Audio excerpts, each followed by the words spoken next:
The Linguaverse Presents, The Shadow Spectrum, Episode 1, The Engine of the Shadow. Welcome to the Linguaverse Presents. The Shadow Spectrum, a deep exploration into the hidden architectures of human behavior and the adaptive languages we develop when light is no longer enough to keep us safe. In this extension series of the Linguaverse, we move beyond the familiar terrain of personality theory and into the subtle grammar of survival, where traits we label dark often reveal intelligence under pressure, and what we call manipulation or coldness may once have been a child's way of maintaining control in chaos. This is not a series about pathology. It is a study of adaptation, a linguistic, psychological, and philosophical inquiry into the parts of the self that learn to speak in code. In the shadow spectrum, we will examine how the human psyche constructs dialects to negotiate pain, and how every defense, every mask, every calculated silence carries within it the trace of a wound. Darkness as information. In most traditions, darkness is treated as an absence of light, of truth, of goodness. Yet in the study of the mind, darkness is rarely empty. It is dense with data, sensory, emotional, and historical. Every human being carries an archive of experience that consciousness cannot fully integrate. The shadow forms not as rebellion, but as relief. It stores what cannot be expressed: fear, shame, rage, longing, defiance, unmet need. And because the human psyche is linguistic, these experiences do not remain silent. They find form in tone, gesture, humor, posture, decision, or distance. What we repress in content reappears in structure. If sadness cannot be named, it becomes sarcasm. If anger cannot be voiced, it becomes control. If fear cannot be admitted, it becomes certainty. The shadow, then, is not mute, it is multilingual. It speaks through contradiction, projection, and performance. It rewrites sentences mid-speech. It interrupts truth with apology, turns confession into analysis, flattens emotion into intellect. Each of these is a translation, not a lie. A signal from the nervous system that the story being told cannot yet bear the weight of what is known. When we study language, our own or another's, we study the state. Our syntax remembers what our consciousness forgets. This is the foundation of the Linguaverse. That language is not simply a vehicle for thought, but a mirror of the nervous system. When the body constricts, so does grammar. When the self fractures, pronouns multiply. When we strive for control, sentences sharpen, tones harden. When we crave connection, speech becomes lyrical, rhythmic, and persuasive. The words we use and the ones we avoid form a topography of trust. Adaptation and the architecture of trait. Every stable pattern of behavior, whether called personality, temperament, or trait, begins as an adaptation. We often imagine personality as fixed, a constellation of inborn tendencies. Yet when viewed linguistically, personality emerges as repetition with reason. A person's most consistent traits often reflect the earliest lessons their nervous system absorbed about safety. If gentleness earns love, it becomes identity. If silence prevents conflict, it becomes character. If calculation averted chaos, it becomes intelligence. In unstable or unpredictable environments, the psyche accelerates its learning. It begins to code experience, translating every relational outcome into an internal rule. Over time, these rules become scripts, and scripts become self. When we examine traits through this lens, we see patterns of adaptation rather than pathology. Each trait is a grammar, a consistent way of ordering experience, expressing emotion, and navigating threat. The manipulative child may have been an attuned one, a reader of faces, fluent in micro-expressions, learning early that words alone could not guarantee safety. The emotionally detached adolescent may have been overwhelmed, forced to compartmentalize feelings to function. The charming adult may have been invisible, discovering that performance was the only language that attracted warmth. When we describe these individuals with clinical labels, narcissistic, sociopathic, psychopathic, we risk erasing their original intelligence. But when we study them linguistically, we find purpose beneath pattern. Each trait speaks a dialect of survival. Traits as dialects, a linguistic reframing. Consider psychopathy, sociopathy, and narcissism, often grouped as the dark triad. Each term describes a constellation of traits oriented toward self-preservation. In the shadow spectrum, we reinterpret them not as flaws but as languages. Psychopathy, the language of control. It emerges where chaos reigned. Emotion becomes liability. Precision becomes power. Sociopathy, the language of reaction. Born of volatility, it prioritizes adaptation. Rules shift as the environment shifts. Narcissism, the language of reflection. Forged in conditional love, it constructs identity through recognition. To hear these as languages is to move from judgment to comprehension. Each dialect contains vocabulary, traits, grammar, logic, and prosody, tones. Together, they reveal how the psyche negotiated the terms of its early world. In this sense, no one speaks a single language. We all blend dialects, switching between empathy and intellect, vulnerability and defense, sincerity and simulation, depending on context and perceived safety. Our task is not to eliminate these dialects, but to become fluent in their origins. Only then can we choose which one speaks, and when. Intelligence and the shadow. Why does darkness so often accompany brilliance? Because intelligence magnifies sensitivity. The more data a mind can process, the more aware it becomes of instability. It perceives patterns others miss, inconsistencies, hypocrisies, and shifts in tone or mood. And in the absence of safety, this awareness converts into a strategy. An intelligent child can intuit threat before language, but without emotional grounding, knowledge becomes isolation. Understanding replaces trust. Prediction becomes protection. The result is strategic empathy, the ability to read others not to connect, but to calibrate.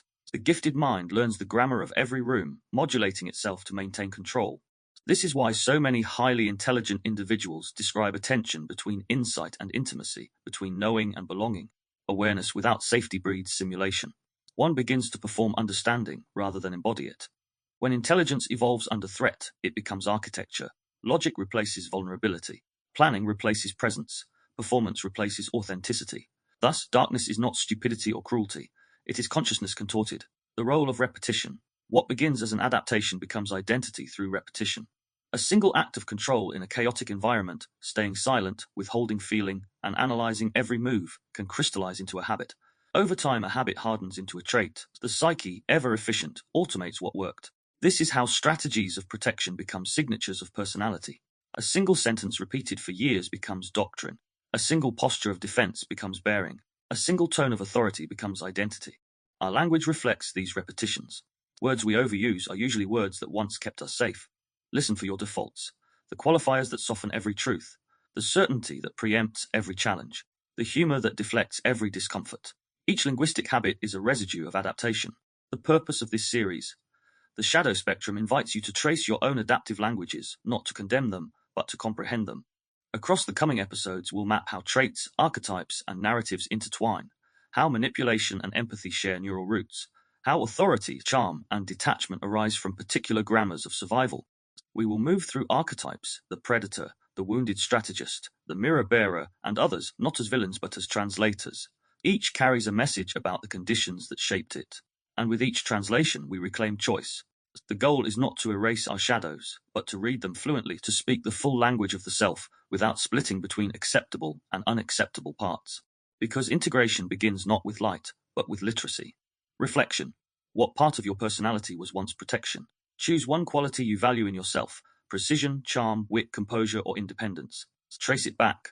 When did you first discover its power? What threat did it neutralize? What cost did it carry?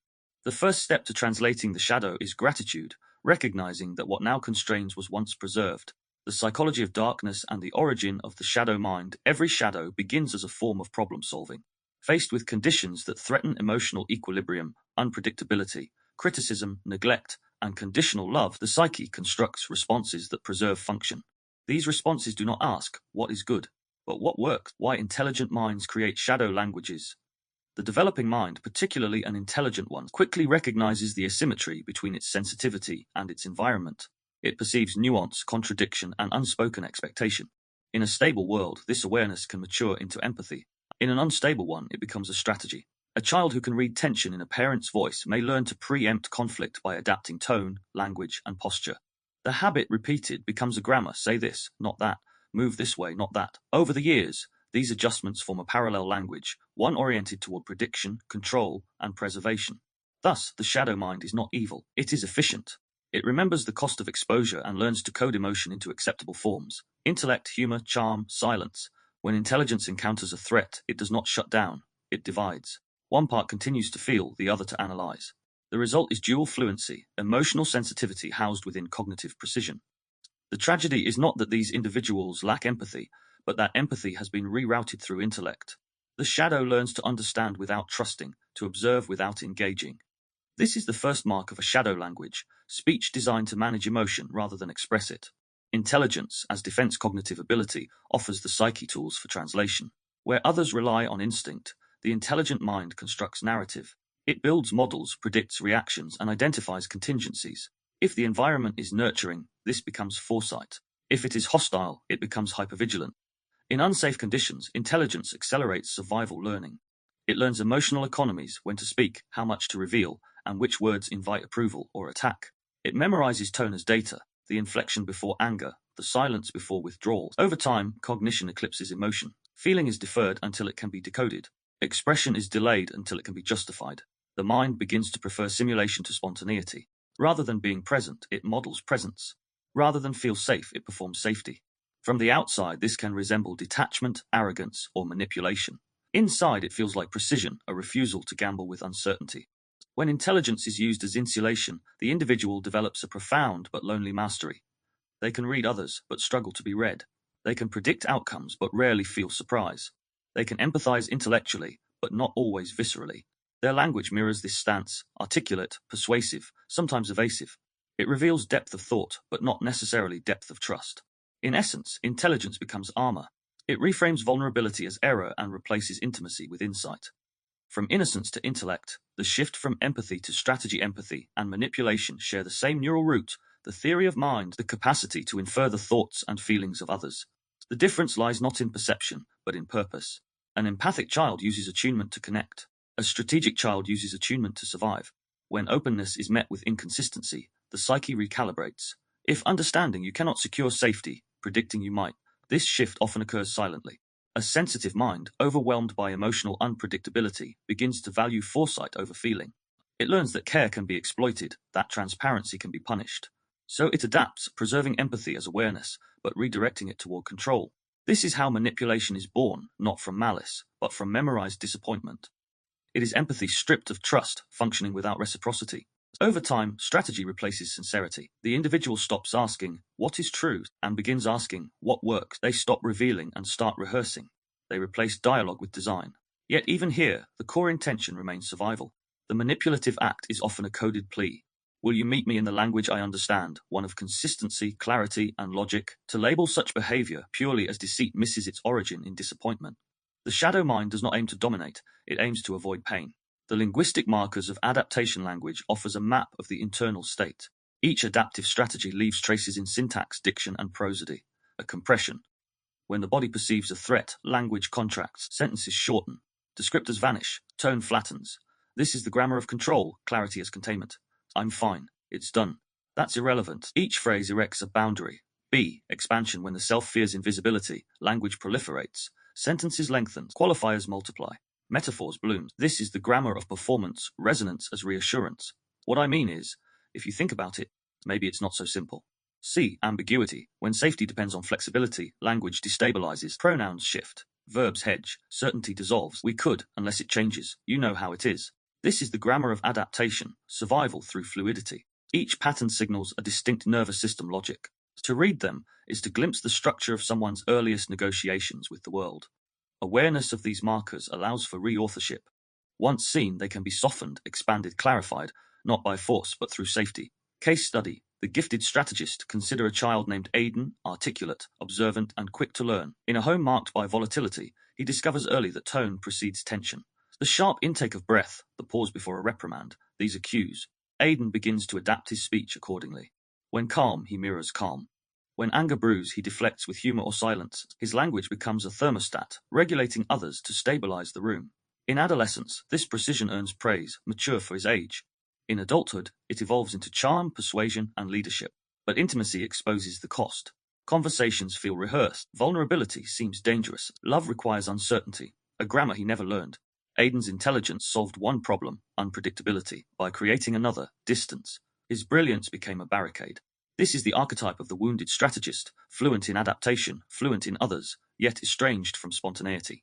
The path to integration is not unlearning skills, but expanding their purpose, using awareness not to predict threat, but to participate in trust. The economy of safety, costs of strategic living. Every strategy carries a price. When the nervous system equates control with security, curiosity declines. When empathy is weaponized, sincerity feels naive. When intellect replaces instinct, embodiment weakens. The shadow mind trades freedom for foresight. It gains accuracy, but loses authenticity. Relationships become transactions in emotional economics. Disclosure is bartered for reassurance. Silence is leveraged for power. Vulnerability is rationed like currency. The result is a connection without communion, dialogue stripped of depth. From a linguistic view, this manifests as surface coherence, well-formed sentences concealing absent subtext. Conversation flows, but meaning stagnates. The listener senses intelligence, yet feels unseen. Integration begins when the system learns that safety can coexist with uncertainty, that not every silence predicts danger, and not every question demands an answer. Reinterpreting darkness. To call these traits dark is to describe their opacity, not their morality. They conceal origin. They compress narrative.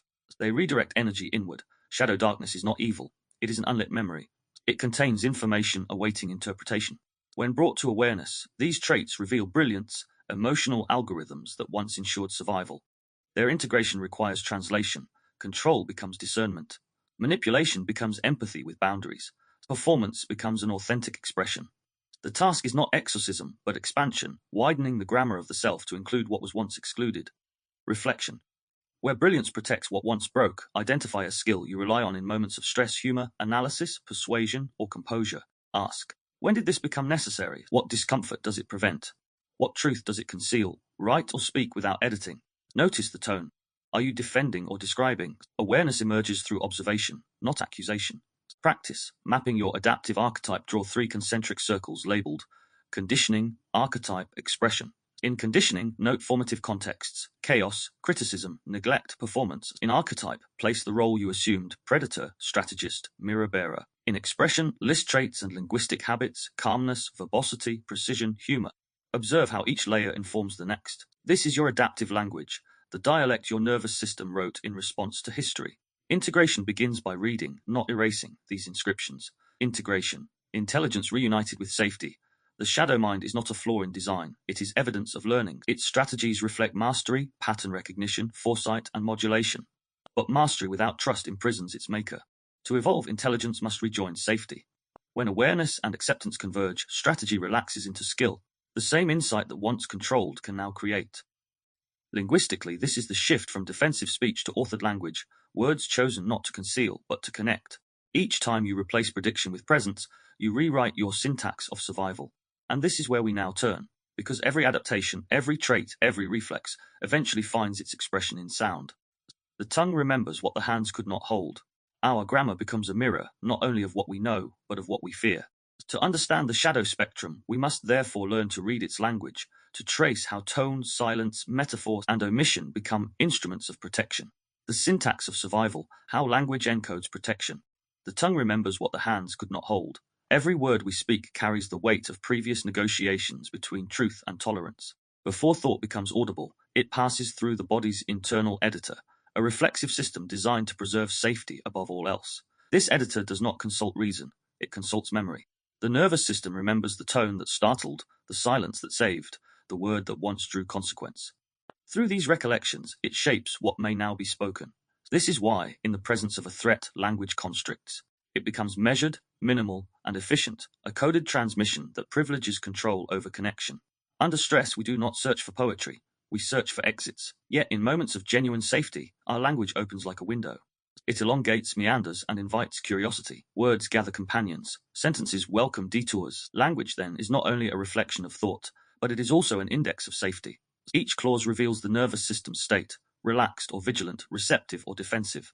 And when we listen closely enough, we can hear not just meaning, but the body's emotional logic, its private calculus of risk, trust, and containment. To decode the syntax of survival is to understand the subtle grammar by which the human organism communicates its readiness to relate. It is to recognize that our tone, pacing, and phrasing are less about eloquence than about equilibrium. They are the auditory footprints of how safe we feel in real time.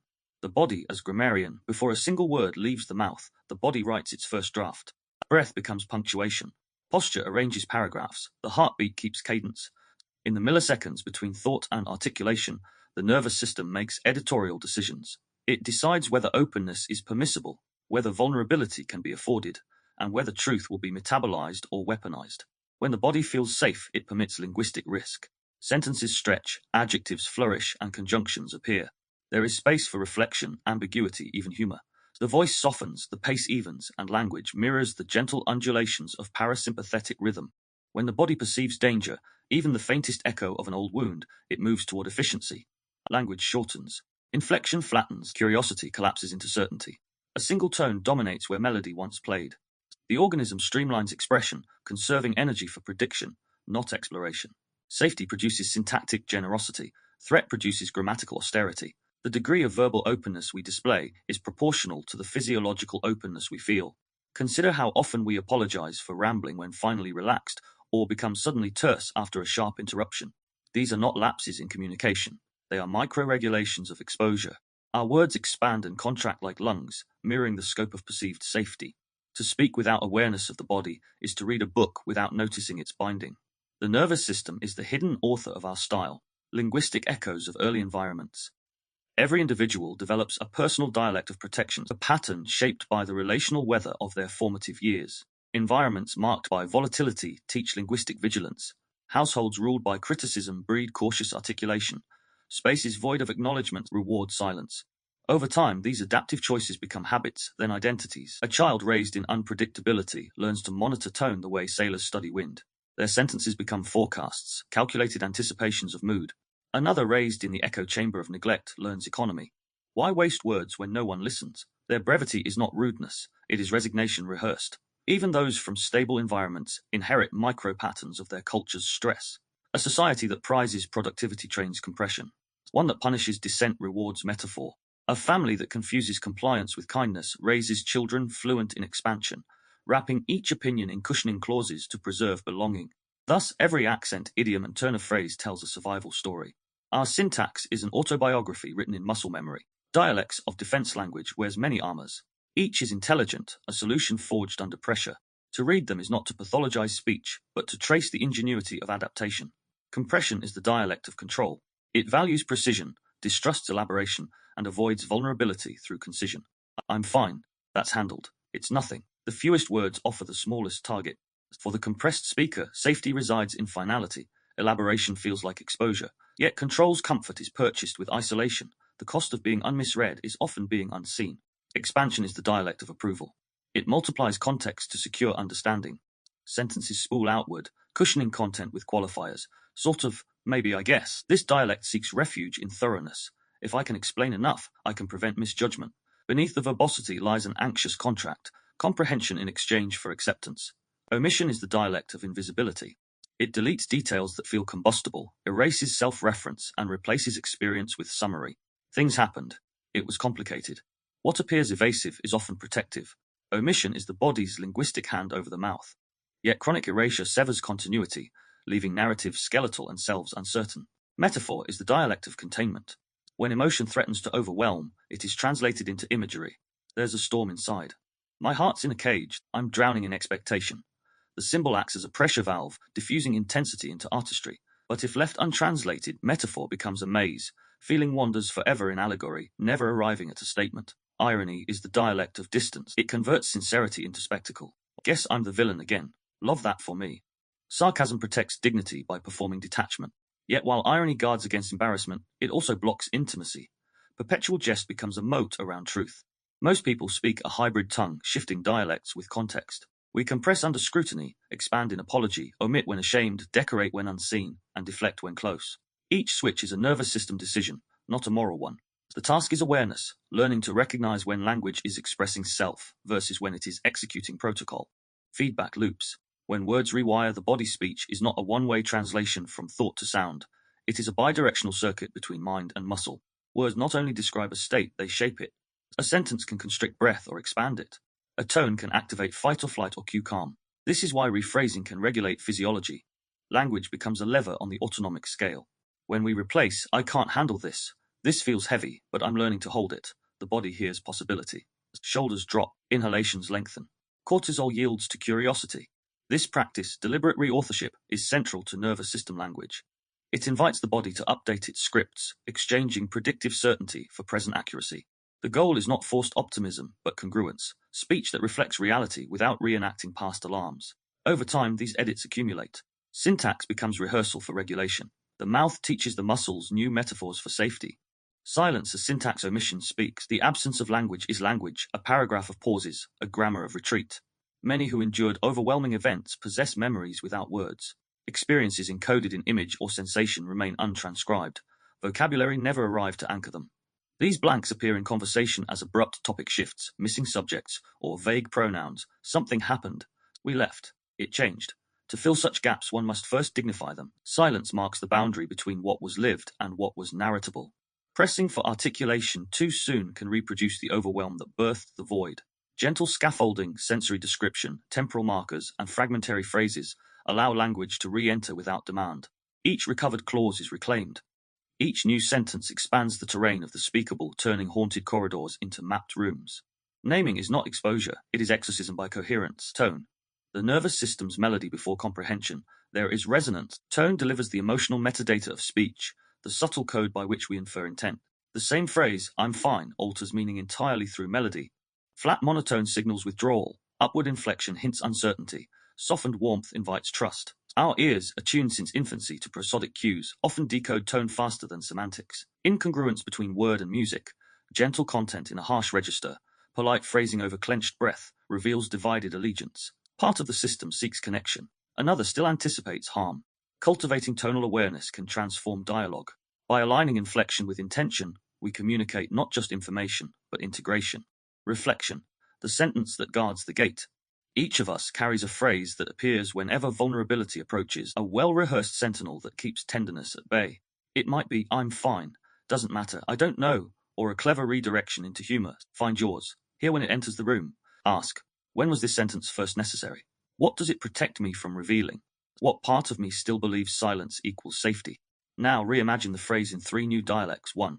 As boundary, I'm not ready to discuss that yet. 2. As need, I want to feel understood before I continue. 3. As truth, I'm hurt and I don't want that to harden me. Speak each aloud. Notice which one deepens breath. The body will identify the syntax of now. Practice. Reauthoring the moment, choose a recent conversation that left residue, irritation, hollowness, or confusion. Transcribe your exact words. Observe where your survival dialect surfaced. Compression in dismissal, expansion in apology, omission in vagueness, metaphor in disguise, irony in retreat. Beside each instance, name its purpose. Control, approval, concealment, containment, distance. Then rewrite the same exchange from a regulated state. Replace generalities with specifics, defense with disclosure, rigidity with rhythm. For example, you never listen becomes, I felt unheard when you changed the subject. It's nothing becomes, it's small, but it matters to me. Whatever becomes, I'm overwhelmed and don't know what I need yet. Read the revision aloud, grounding through the feet, breathing through the abdomen. This is exposure therapy in semantics, teaching the body that honesty need not equal harm.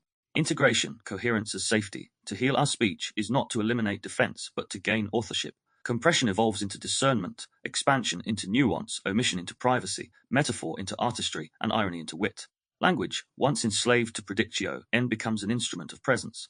When syntax aligns with state, communication ceases to be a performance of control and becomes an act of coherence.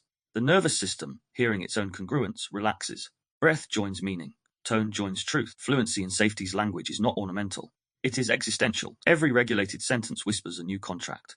I can be known and remain intact.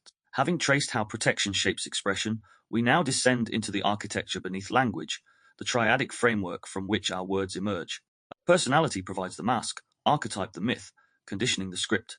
Together, they compose the psyche's operating grammar. The triadic self-personality, archetype, and conditioning. The words we speak emerge from deeper authors. Beneath the syntax of safety lies a structure, a layered architecture of identity that shapes not just what we say, but who is speaking when we speak. Each utterance carries the fingerprint of 3 intertwined forces: personality, archetype, and conditioning, mapping the psyche linguistically. These are not separate entities, but nested layers of one evolving organism. Personality is the behavioral surface, the visible pattern of traits and tendencies we present to the world. Archetype is the symbolic current running beneath, the mythic role our psyche inhabits to make sense of existence.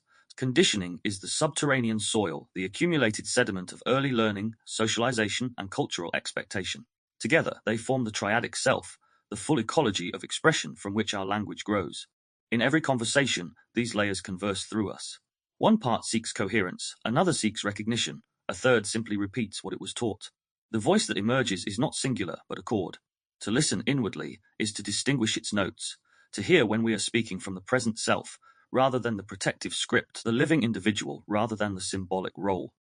Mapping this triad is essential if we wish to move from automation to authorship, from unconscious repetition to conscious articulation. For only by recognizing who is holding the pen can we decide what the next sentence should be.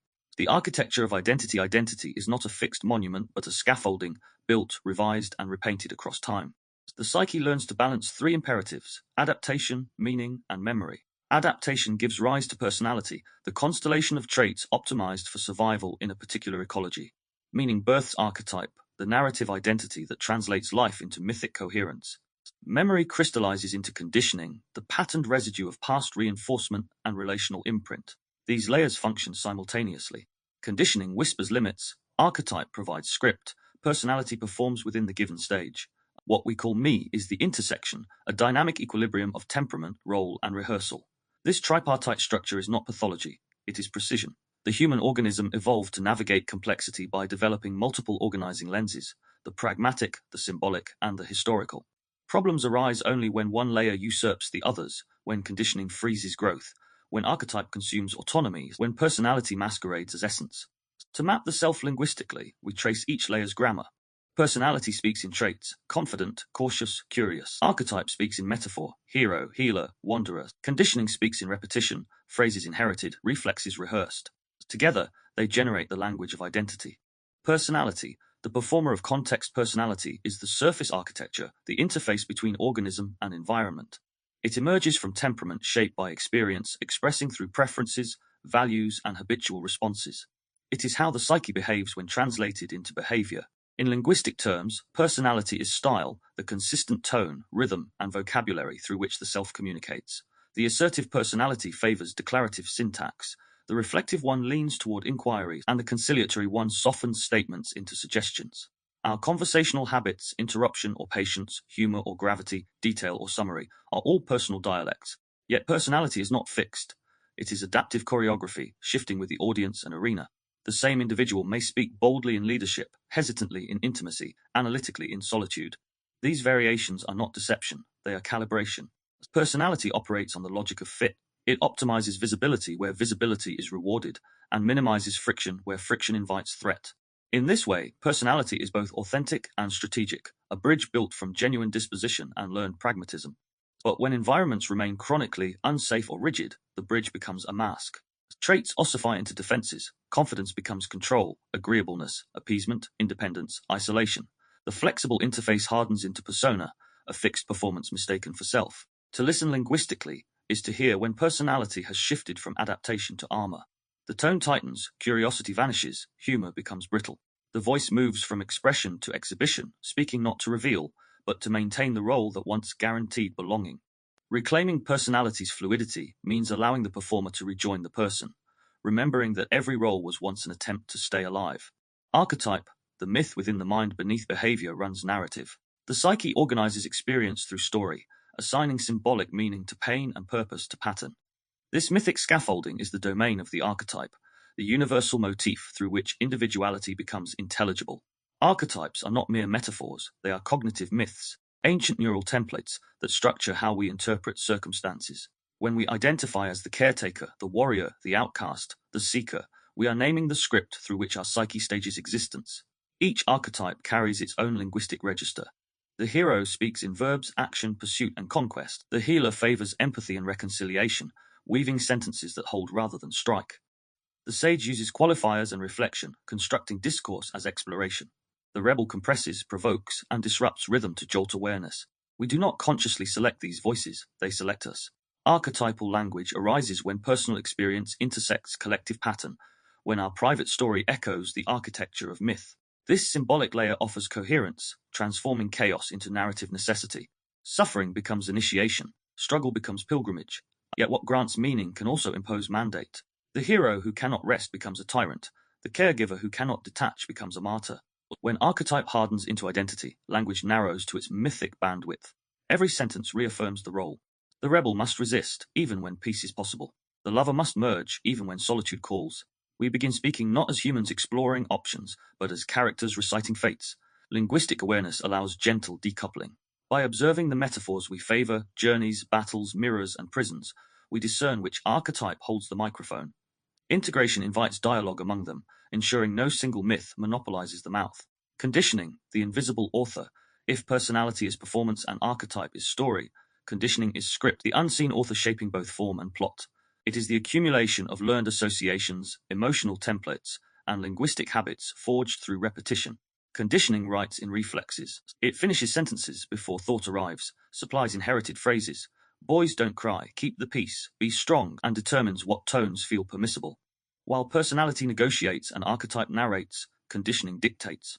Its grammar is composed of imperatives: should, must, can't, always, and never. These linguistic absolutes reveal internalized authority. The individual who grew beneath criticism speaks in disclaimers. The one raised amid instability couches every statement in contingency. The one conditioned by praise becomes fluent in self-promotion even when longing for humility. Conditioning is efficient, it automates behavior, but what preserves energy can also imprison choice. When our present is narrated by past scripts, we mistake reflex for reason. Decoding conditioning requires curiosity toward cliches. The phrases that exist effortlessly are often relics, not revelations. By tracing them to their origin, we loosen their command. I have to may become I choose to. I can't may become I fear to. That's just who I am, may become that's who I became when I needed to survive. Through such translation, agency re-enters syntax. The invisible author becomes collaborator rather than warden. The triadic interplay, though distinct, the three layers constantly converse. Personality expresses, archetype interprets, conditioning instructs. In harmony, they create authenticity, behavior aligned with meaning, meaning aligned with freedom. In dissonance, they create conflict, a self pulled between inclination, ideal, and inheritance. A sentence may originate in one layer and be edited by another. The archetype declares, I must protect them. Conditioning revises, I can't say no. Personality delivers, of course, I'll help. The mouth moves, unaware of the committee behind it. Listening inwardly reveals authorship.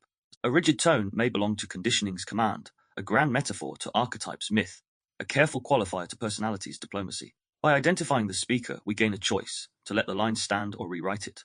Integration is polyphonic mastery, each voice audible, none absolute. Linguistic signatures of each layer personality language: present-focused, pragmatic, situational. Uses descriptive adjectives and behavioral verbs. Tone varies with context, seeks functional outcomes. Example, I prefer clarity, it helps me feel organized. Archetypal language: symbolic, metaphor-rich, oriented toward destiny or purpose. Employs motifs, light, dark, path, journey, battle, home. Tone carries gravitas. Sentences link emotion to myth. Example, I keep walking paths that promise truth, even when they vanish beneath me. Conditioning language: rule-bound, repetitive, evaluative, marked by absolutes and inherited phrases. Tone oscillates between compliance and rebellion. Example, I should know better by now, or that's just the way things are. When all three harmonize, expression feels coherent and alive. When one dominates, communication stiffens, either over-practical, overly poetic, or oppressively prescriptive. Reflection. Who speaks when you speak? Pause before your next important conversation. As thoughts gather, ask quietly, which layer is drafting this sentence? Is this a preference, personality, a prophecy, archetype, or a program, conditioning? Does this phrasing serve the present, or is it quoting the past? Notice tone and metaphor. If your language sounds like performance, personality may be seeking approval. If it swells with destiny, the archetype may be steering. If it echoes an old authority, conditioning may be dictating. You need not silence any voice, only name it. Awareness invites translation. The goal is not purity, but proportion. Practice mapping the triadic sentence. Take a single statement you've spoken recently, perhaps, I can't disappoint them, or I need to fix this, or I'm not that kind of person. Break it into layers. Personality. What trait or preference speaks here? E.g., conscientiousness, loyalty, independence. Archetype. What role is implied? E.g., savior, caregiver, rebel, judge. Conditioning. What rule or memory underwrites it? Good people don't say no. Love must be earned. Now reconstruct the sentence integrating awareness. I value reliability, but I'm learning that support includes saying no. Read it aloud. Feel how ownership replaces obligation. This is triadic authorship, language calibrated across layers. Repeat the exercise with contrasting sentences, one assertive, one self-effacing, until you can sense which voice holds the pen. Over time, authorship becomes instinct. Integration, from automation to authorship. The triadic self is not a hierarchy, but a harmony. Personality grants flexibility, archetype grants meaning, and conditioning grants continuity. Together, they enable coherence. Apart, they compete for control. Language is the meeting ground. When we speak with awareness of all three layers, communication becomes an act of integration. The performer, the poet, and the program sit at one table, negotiating a single truth. To live from this synthesis is to evolve beyond reaction. Sentences no longer repeat history, they write possibility. The self, once fragmented across roles and rules, becomes conductor of its own chorus. Every layered self carries dual capacities, to understand and to influence, to mirror and to move. Empathy and manipulation arise from the same architecture, both require attunement, foresight, and linguistic precision. The difference lies in intention, connection, or control. In the next part, empathy and manipulation, we'll examine how these twin dialects of emotional intelligence diverge and overlap, tracing their roots in the theory of mind, their expression in tone and timing, and their moral ambiguity in complex systems. We will ask, can one sense another's mind without seeking to steer it? And how do we recognize when the language of care begins to carry the cadence of control? Empathy and manipulation, the double-edged language of connection. To understand the psyche is to recognize that every gift casts a shadow. The very faculties that enable compassion can, under pressure or distortion, become instruments of control. Empathy and manipulation are not opposites but dialects, twin expressions of a single capacity, the ability to sense, predict, and influence the internal states of others. The difference lies not in what they perceive, but in why they act. Empathy seeks resonance, manipulation seeks result, yet both require the same underlying architecture, awareness of emotion, sensitivity to tone, and fluency in the grammar of human need. This overlap unsettles us, for it blurs the moral boundary between care and coercion. But to deny it is to remain naive to the mechanics of influence. Every social exchange, however benign, involves subtle negotiations of attention, emotion, and expectation. To live among others is to participate in mutual shaping. The question is not whether we affect each other, but whether our influence honors or erodes autonomy. To explore empathy and manipulation linguistically is to listen for intention beneath inflection, to notice whether our words open possibilities or narrow them, whether they invite agency or prescribe outcome. Both can sound gentle, both can appear rational. Only awareness distinguishes medicine from mimicry. The mirror-mind human cognition is inherently relational. We understand ourselves through reflection, neural, emotional, and linguistic. Mirror neurons fire not only when we act but when we witness action, enabling a vicarious simulation of experience. This mirroring extends to language. Hearing a word associated with touch, warmth, or pain activates the brain regions that process those sensations. Thus, empathy is embodied. To listen deeply is to feel fragments of another's state within one's own system. The compassionate voice does not merely analyze suffering, it resonates with it, allowing physiology to participate in understanding. But resonance is resource-intensive. The organism must balance attunement with boundaries, or risk empathic overload. Those who learned safety through service, reading every room, anticipating every mood, may continue to overextend this faculty, mistaking hypervigilance for care. Over-identification clouds discernment. Without the buffer of self, empathy bleeds into enmeshment, a language of caretaking that dissolves sovereignty. Genuine empathy, by contrast, sustains dual awareness. Your feeling lives in me, but it is still yours. In its mature form, empathy becomes a dialogue of nervous systems, each regulating through recognition rather than rescue. The anatomy of manipulation. If empathy is resonance used for understanding, manipulation is resonance used for steering. It leverages insight into emotion to elicit behavior. The manipulator, conscious or not, treats affect as leverage, words as levers. Manipulation is not limited to the malevolent. It appears wherever outcome eclipses consent, when parents guilt children for their own good, when institutions craft narratives to secure compliance, when individuals trade authenticity for approval. Its tone may be soft, its motive even loving, yet its essence remains the same, to move another without their full participation. The mechanics are linguistic. Framing shifts perception of options. Flattery lowers defenses. Ambiguity conceals intent. Urgency compresses reflection. Moral appeal hijacks conscience. Each technique exploits a cognitive shortcut. Empathy's own pathway is inverted. Where empathy mirrors to connect, manipulation mirrors to control. It reflects only what will persuade, offering partial recognition as bait. To identify manipulation, we attend not to the message but to the momentum. Does dialogue expand or contract possibility? After speaking, do we feel informed or cornered, inspired or indebted? Influence that narrows freedom, however elegant, carries coercion's signature. Evolutionary roots, cooperation, and strategy empathy, and manipulation co-evolved. In ancestral groups, survival demanded both cooperation and strategy. Reading another's mind conferred advantage, whether to console an ally or anticipate a rival. The same cognitive leap, theory of mind, enabled alliance and deception alike. Modern morality lags behind this dual inheritance. We praise empathy and condemn manipulation, forgetting they sprout from the same neural seed. The shadow emerges when empathy's attunement detaches from accountability. Without moral integration, sensitivity becomes strategy. Understanding this lineage dissolves shame around complexity. To acknowledge our manipulative potential is not to excuse it, but to reclaim choice. Unconscious influence perpetuates cycles. Conscious empathy permits ethical agency. We cannot transcend strategy. We can only sanctify it, reorienting the instinct to foresee toward mutual flourishing rather than unilateral gain. Linguistic markers, the sound of sway empathy and manipulation diverge subtly in syntax, tone, and pacing. Empathic language centered on reflection. It sounds like, I imagine that felt invites correction. Is that right? Would you like me to listen or help? Expands agency. What feels supportive to you? Tone, warm, modulated, steady. Pauses allow response. Manipulative language centered on direction. You must see that. You'll regret it if you don't. Masks demand as care. I'm only saying this because I love you. Presumes understanding. I know you better than you know yourself. Tone, polished but pressured. Pace quickens near decision. Empathy names experience to clarify. Manipulation names it to claim. The difference is ownership. Empathy returns feelings to the sender. Manipulation pockets them as proof. Listening for verbs is revealing. Empathy asks, what do you feel? Manipulation asks, what will you do? Or why do you want to be with me? If they say I want what you have, or make no referential remark to being with you for who you are, that is a red flag. Two verbs: to have is to possess for who you are, verb of being. It is to be who I am. One seeks truth, one seeks possession, the other seeks relational transaction. Emotional cartography, boundaries and resonance. Empathy without boundaries collapses into absorption. Boundaries without empathy calcify into detachment. The art lies in porous containment, a stance of open attention anchored by self-awareness. Language supports this balance. Phrases like, I sense how heavy that is, honor resonance without assumption.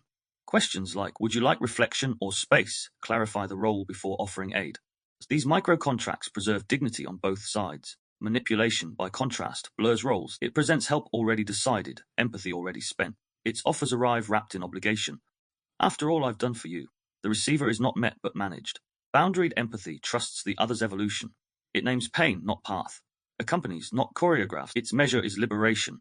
Does the person feel more themselves after our words? Power, vulnerability, and the moral middle. Every act of empathy wields power, the ability to affect emotion. Every act of manipulation wields vulnerability, the exploitation of trust. Both remind us that influence is inevitable. The ethical question is whether it respects awareness. Mature empathy accepts asymmetry without abuse. It recognizes that to witness another's interior is to hold leverage, and chooses stewardship over strategy. It knows when silence soothes more than a solution. Manipulation fears equality. It thrives on imbalance, needing the other unseeing so the outcome remains controllable. It may mimic empathy's cadence, but its curiosity is counterfeit, seeking data to deploy, not truth to understand. Between them lies the moral middle. Influence guided by integrity, persuasion tempered by permission. Here, communication becomes collaboration. Steering is offered only when steering is sought. Reflection, the intention beneath the offer. Recall a recent moment when you reached out to help, advise, or soothe. Ask gently, was I seeking connection or compliance? Did I mirror to understand or to manage? Did my words widen their horizon or narrow it to my vision? Notice sensations as you answer. Tightness may signal a hidden agenda. Ease suggests alignment. The goal is not guilt but clarity, to see when care conceals control. Then, reframe the impulse. How might empathy look if influence were unnecessary? Practice, translating persuasion into presence. Choose a habitual phrase you use when guiding others, perhaps trust me, you'll thank me later, or I know what's best. Rewrite it in empathic syntax. Replace certainty with curiosity. What feels right to you? Replace pressure with pacing. Take the time you need. Replace ownership with offering. Here's what I notice, see if it fits. Speak the revision aloud. Feel how the tone shifts from command to companionship. Practice this retranslation in daily dialogue until empathy's cadence becomes default, influence arising only through invitation. Integration, conscious influence, empathy, and manipulation are mirror twins, reflections of the same cognitive gift, view different moral lenses. To wield empathy wisely is to integrate its shadow, acknowledging our capacity to steer while choosing to serve. Language is our compass. When words honor agency, empathy prevails. When they engineer outcome, manipulation intrudes. Mastery lies not in purity, but in presence, a continual return to intention before articulation. Every sentence holds power. Spoken with awareness, that power heals. The foundational archetypes, having traced the dual language of empathy and manipulation, care and control intertwined, we now turn toward the deeper figures shaping these instincts. Beneath every behavioral nuance lies an archetypal current, patterns of power, protection, and perception forged in the crucible of early adaptation. In the next part, the foundational archetypes will meet these primal architects, the predator, the wounded strategist, and the mirror bearer, exploring their linguistic signatures, nervous system roots, and healing pathways. Together, they reveal how brilliance often blossoms where the self once broke, and how integration transforms defense into design. The foundational archetypes, the predator, the wounded strategist, the mirror bearer. Every psyche carries ancient architecture, primal blueprints designed to translate survival into identity. Beneath the surface of personality and the sediment of conditioning dwell three foundational archetypes, each born from a different negotiation between sensitivity and strength, vulnerability and vigilance, linguistic signatures, nervous system roots, and healing pathways. They are not villains but strategies. Each emerged at the intersection of brilliance and breakage, an adaptive pattern that learned to hold power when innocence faltered. These archetypes, the predator, the wounded strategist, and the mirror bearer, represent three elemental responses to relational threat: dominate, navigate, and reflect. Their expressions differ, but their origins share a nervous system truth. When trust was untenable, the psyche found a language to survive. The child who learned control became the predator. The one who learned calculation became the strategist. The one who learned mimicry became the mirror. To understand them is not to judge, but to decode. Each carries a linguistic signature, a rhythm of speech born from its survival logic. Each moves through the world with a nervous system tuned to a specific signal: danger, instability, or abandonment. And each holds within its distortion a dormant gift, power, precision, and empathy, awaiting reintegration. We meet them not as diagnoses, but as dialects of adaptation. The predator, power as protection. At the root of the predator lies psychopathy's spectrum, not cruelty for its own sake, but dissociation as design. In environments where vulnerability invited violation, the organism learned that feeling endangered function. The body numbed to preserve agency. Empathy dimmed so perception could remain clear.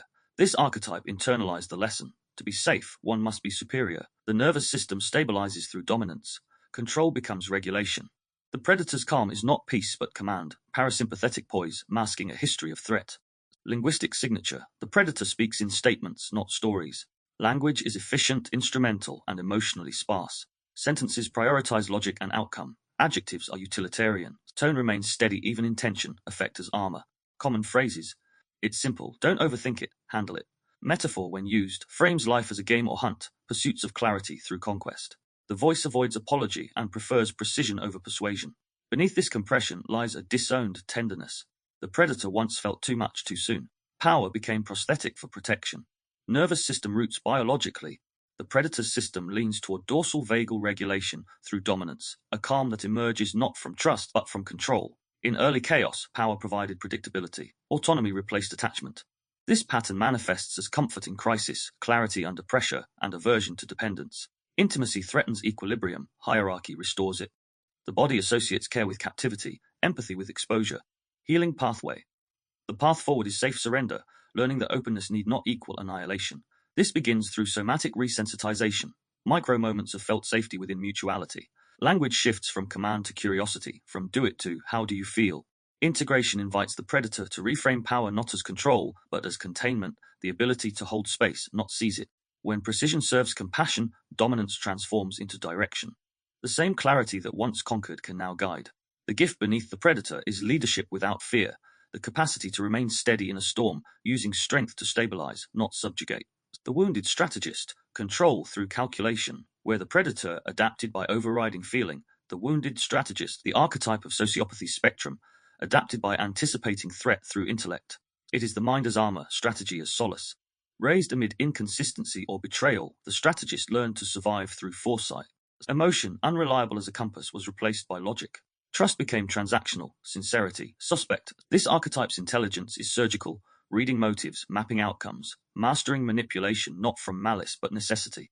Where empathy failed, understanding replaced feeling. Linguistic signature.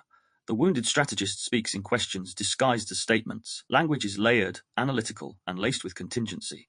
Clauses multiply each a precaution. Tone oscillates between charm and challenge. Favorite phrases. Let's think this through. It depends. I'm just being honest. Metaphors center around chess, contracts, and mirrors, images of measured engagement. The speech pattern is precise yet evasive, meaning unfolds strategically, never accidentally. Beneath this cognitive choreography lies loneliness, a nervous system trained to predict everyone except itself. Nervous system roots. The strategist's physiology is marked by sympathetic vigilance, constant mental scanning to preempt danger. The body rarely rests. Safety is sourced from control of variables. Attachment styles skew toward ambivalent or avoidant, seeking closeness while doubting its durability. Emotion is intellectualized before it can overwhelm. Healing pathway. The antidote is unstructured trust, experiences of spontaneity where outcomes cannot be managed, yet safety remains intact. Linguistic healing involves softening analysis into authenticity, replacing "why did you say that" with "that hurt me," shifting from inference to intimacy, from interrogation to invitation. Integration arrives when insight joins empathy, when the mind that once dissected begins to discern. The strategist evolves into the sage, wielding perception in service of wisdom, not weaponry. The gift beneath the wounded strategist is clarity with compassion, intellect aligned with integrity. The mirror-bearer reflection as survival. The mirror-bearer, akin to narcissistic adaptation, survived by becoming what was required. In environments where love was conditional, identity fractured into performance. Attention became oxygen. Image replaced essence. To reflect others was to remain relevant. To shine was to secure supply. This archetype learned to metabolize admiration as safety, mirroring moods, mimicking ideals, managing impressions with exquisite sensitivity. But beneath the polish lies hunger, an echoing absence where genuine self-recognition is never rooted. The mirror-bearer is not vain but vacant, forever seeking reflection to confirm existence.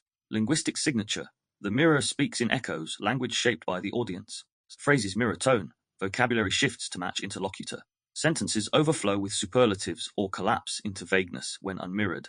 Favorite expressions. Exactly, you get me. That's so true. Speech oscillates between grandiosity and deflection, amplifying success, minimizing fault. The rhythm seeks applause, pauses fear abandonment. Nervous system roots. The mirror's regulation hinges on co-regulation through admiration. Praise stabilizes, critique destabilizes. The nervous system interprets recognition as safety, rejection as annihilation. Shame and inflation form a pendulum, oscillating between I am nothing and I am everything. Emotional dysregulation emerges when the reflective surface, the validating other, disappears. Healing pathway restoration requires self-seeing, learning to witness worth independent of reflection. This begins with solitude as sanctuary, not sentence. Linguistically, healing sounds like ownership, replacing you don't understand me with I'm struggling to express myself. It means building sentences from subject to self, anchoring agency within rather than outsourcing it. When the mirror-bearer recognizes its brilliance as intrinsic, reflection becomes relationship, not reliance. The gift beneath the mirror is radiance rooted in reality, the capacity to inspire without illusion, to shine without shadow. The triad in dialogue. These archetypes rarely appear in isolation. Within each psyche, they intermingle. A strategist cloaked in charm, a mirror-wielding manipulation, a predator softened by intellect. They are facets of one adaptive intelligence, sculpted by circumstance, refined by need. To map their interplay is to see the nervous system's narrative. When safety feels scarce, the predator rises. When trust wavers, the strategist plots. When love feels conditional, the mirror performs. Each speaks in its own syntax, yet all yearn for the same restoration. Safety without strategy. Healing does not exile them, it employs them. The predator's strength becomes boundary. The strategist's foresight becomes wisdom. The mirror's sensitivity becomes empathy. Together, integrated, they form the whole witness, a self capable of both discernment and devotion. Reflection. Where brilliance protects what once broke, bring to mind a trait others often praise. Your composure, insight, charm, decisiveness, eloquence. Ask quietly, what wound did this brilliance once bandage? What danger did this talent originally defend against? If I no longer needed protection, how might this gift evolve? Notice whether the question evokes pride, grief, or resistance. Beneath each lies memory. Honor the brilliance, it kept you alive. Then imagine wielding it now not as a shield, but as an instrument. Practice mapping your adaptive archetype. Take a blank page, divide it into 3 columns: predator, strategist, mirror. Under each, list situations where that archetype emerges: conflict, intimacy, stress, and success. Note accompanying sensations: heat, tightening, dissociation, hyperfocus. Next, write 1 sentence from each voice. Predator, I'll handle it. Strategist, if I plan, I won't get hurt. Mirror, they'll love me if I'm perfect. Now rewrite each sentence from integration. I can share the load. I can prepare and still stay open. I'm worthy even when unseen. Read them aloud. Feel which versions expand breath. Those are the languages of healing. Integration, the grammar of wholeness. To integrate the foundational archetypes is to become multilingual in selfhood, fluent in strength, strategy, and sensitivity without being possessed by any. The nervous system learns new grammar, from command to collaboration, from calculation to connection, from reflection to recognition. Wholeness does not silence survival voices, it reorchestrates them into harmony. The result is agency with empathy, intelligence with innocence, radiance with root. In this integrated syntax, every sentence becomes a declaration and devotion, truth spoken without tremor, power carried without harm, awareness deepens through dissent. We began this journey tracing the engine of the shadow mind, seeing darkness not as a defect but a design. Through all 5 parts, we've moved from syntax to structure to soul, mapping how survival writes itself into language, identity, and archetype. Each layer revealed a paradox. Safety constricts speech yet makes honesty possible. Adaptation fractures wholeness yet preserves life. Empathy and manipulation share the same nervous root. The predator, strategist, and mirror, though feared, are guardians in disguise. To walk this path is to unlearn moral absolutism. Shadow is not sin, it is the syntax of experience written before words were safe. Integration asks not for erasure but translation, turning reaction into response, instinct into insight, defense into design. Wholeness emerges when the self becomes author, no longer a character trapped in someone else's grammar, but a conscious composer revising with love. Empathy reclaimed from exploitation becomes discernment.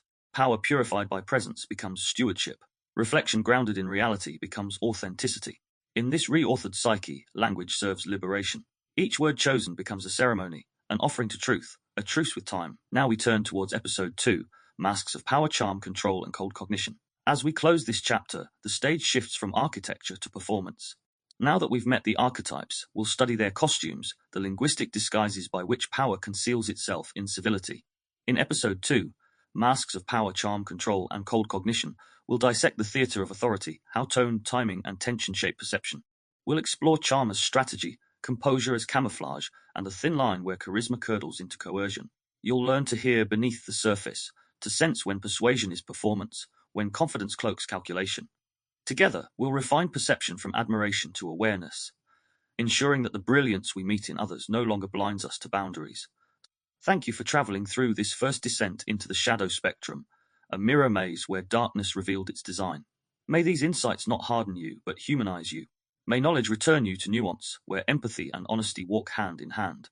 Until next time, walk gently with your darkness, let your awareness become its light, and remember, every shadow speaks a truth it was once unsafe to tell. You've been listening to The Shadow Spectrum. I'm James Miller.